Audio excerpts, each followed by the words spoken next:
Your return is much appreciated by the Crypto Q media channel. Salutations, all. I had no clue it was this bad. This is news that is only now breaking. A total of 63 U.S. banks are on the verge of insolvency, putting $517 billion at risk. I believe banks are insured up to $100,000 by the Federal Deposit Insurance Corporation, FDIC, which keeps tabs on these data. It seems like 250 in some cases, but not in others. Consequently, no one can stop wondering if the U.S. banking system is stable. The United States financial system is vital because it is one of the main arteries, if not the beating heart, of the global banking system. To back up my claim, banks reported a big profit in the first quarter of 2024. In addition, the FDIC announced that the aggregate net income of 4,568 insured banks reached $64.2 billion, an increase of $28.1 billion. A substantial decline in non-interest expenses because of a one-time charge associated with exceptionally large items recognized by big banks in the prior quarter helps to explain this increase. Furthermore, non-interest revenue increased and provision costs decreased for banks during the 120-24 quarter. The number of banks designated as problem banks by the FDIC has also increased, reflecting the general trend of troubled U.S. banks. These financial institutions may go insolvent due to their many problems. The Federal Deposit Insurance Corporation reports that troubled banks are still relatively low compared to pre-crisis eras. Sincerely, I find this article to be somewhat perplexing. That 63 banks are on the verge of failure and that the banking industry as a whole is struggling is one side of the story.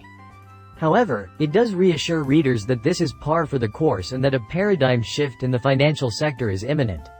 I don't know if they're attempting to downplay the imminent collapse of 63 banks or what.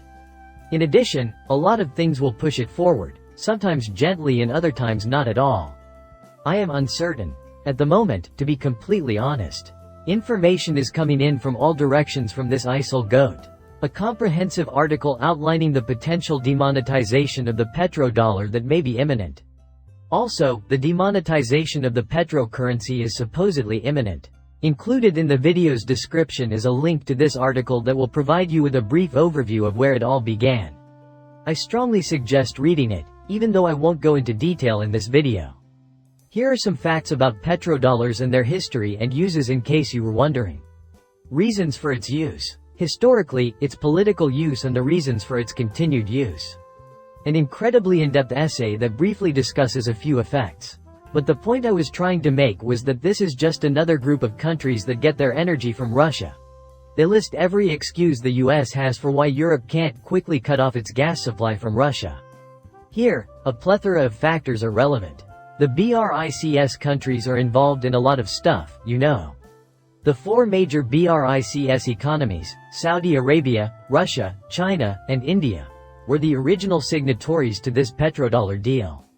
But now that a new financial system has emerged, these people are realizing they don't need the US dollar as much, which is causing D to be dollarized.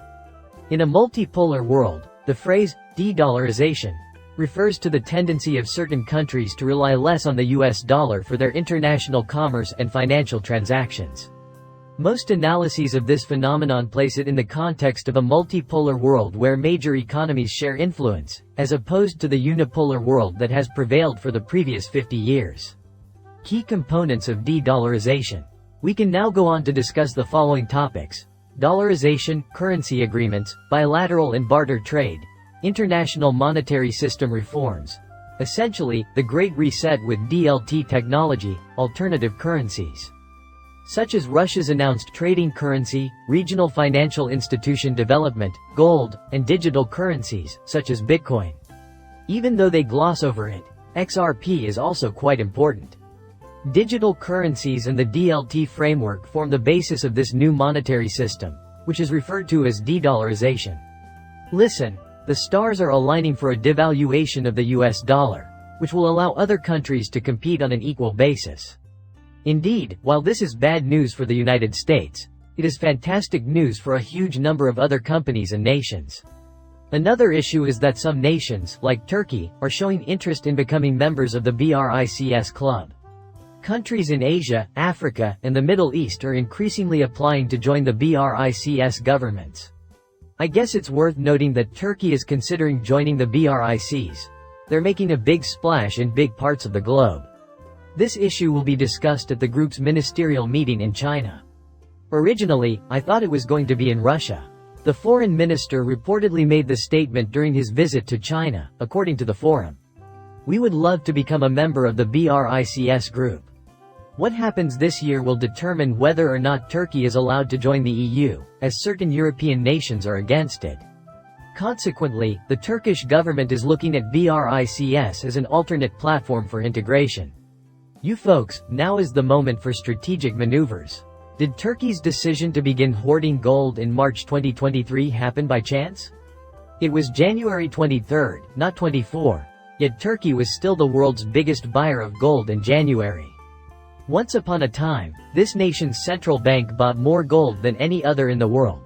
A record 565 metric tons, according to statistics compiled by the World Global Council. They bought 23 metric tons of gold in January. You are in a very favorable position if you hold gold, a highly valued metal. In your country, you have access to a trustworthy resource. Plus, I need to mention this so I can do action. That bank is located in Turkey. Digital firm Ripple offers solutions that increase speed, transparency, and decrease costs through the use of blockchain technology. The initial party to initiate negotiations for a Ripple agreement was this Turkish bank. It was 2017 when this happened. However, I think you can all understand what I'm saying. Turkey has joined RippleNet more recently than any of the other BRICS members. Furthermore, dollarization, if we are only concerned with the causes of this. How exactly will things turn out?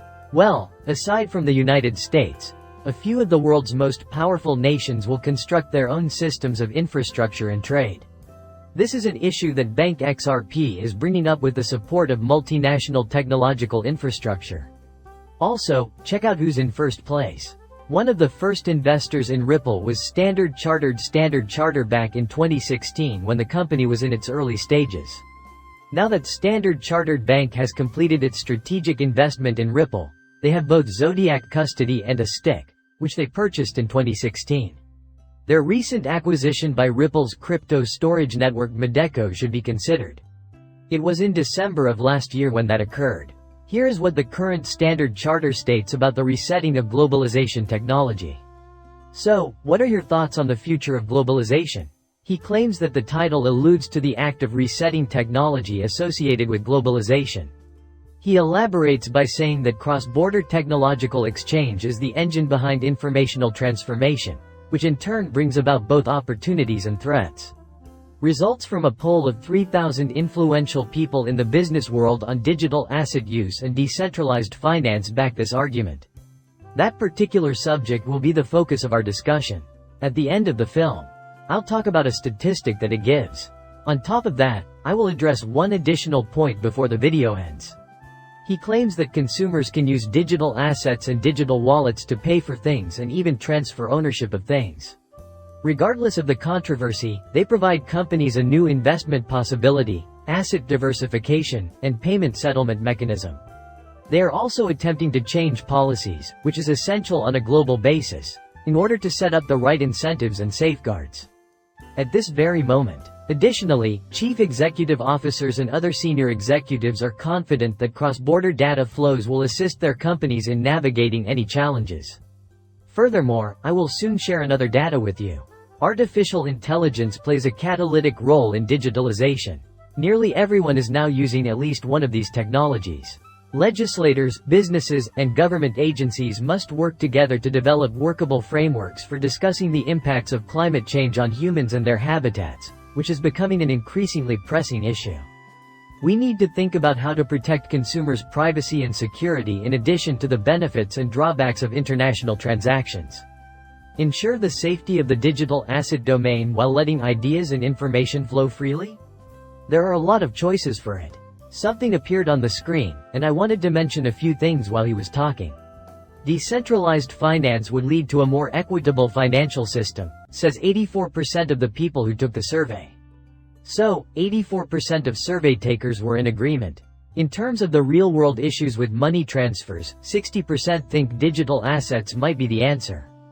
Compared to 2017 and 2018, this is completely new. Much has changed. This was also the case in 2019, when many people were hesitant to integrate digital assets into important enterprise-level financial systems.